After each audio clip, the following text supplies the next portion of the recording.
Scotland is very attached to its European membership, perhaps more so than its membership of the United Kingdom, and that's reflected in the vote that we had.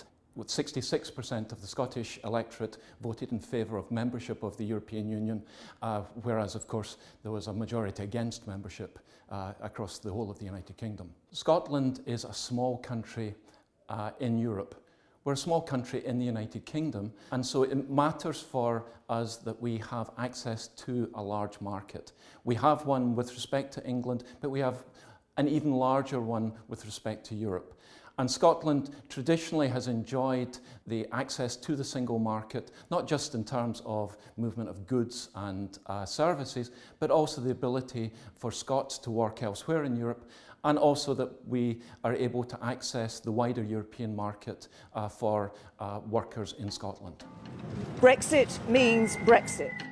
If Brexit means Brexit, what does that mean for the people of Scotland? What's success?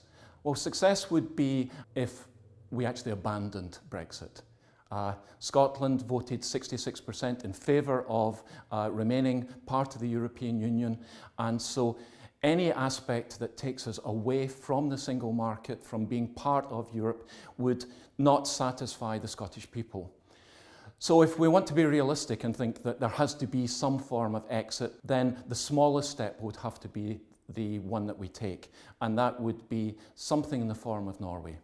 So we retain membership of the single market. Of course, that involves all the four freedoms enshrined in the Treaty of Rome. So it's not just goods and services, but it is also going to be allowing migration of workers into Scotland as well as out of Scotland.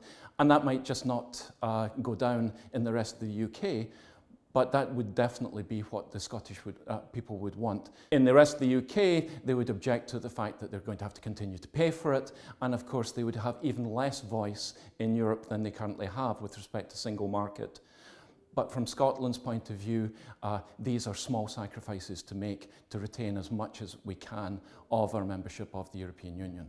If Scotland is dragged out of the single market as part of the Brexit deal that's been negotiated by the British government, I think that will inevitably lead to another independence referendum vote. Given the strength of support for Europe and how Europe actually was a deciding factor in the last referendum vote, the desire not to lose our European association, I think it will definitely be the case that it will be a much closer vote, and we may end up not only coming out of the European Union, but see the dissolution of the United Kingdom.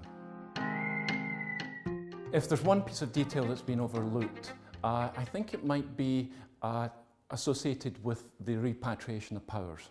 If Brexit is successful, if they're able to negotiate some exit that still allows there to be access to the markets, but there's repatriation of powers to the United Kingdom, we have to take into account the fact that the devolution settlement, certainly for Scotland, is one that involves reserved powers.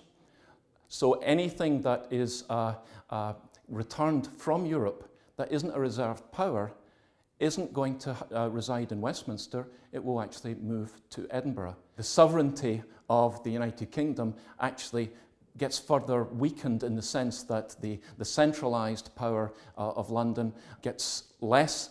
More and more powers are transferred to Scotland. We had that through the Scotland Act, but this would be further powers being given to Scotland, effectively moving us more into a federal system. My one piece of advice for the decision makers is to be very careful in terms of reaching a negotiation settlement that doesn't satisfy the devolved powers. I think it's going to be a terribly difficult negotiating process and nearly impossible to find something that is going to satisfy all the constituent countries of the United Kingdom.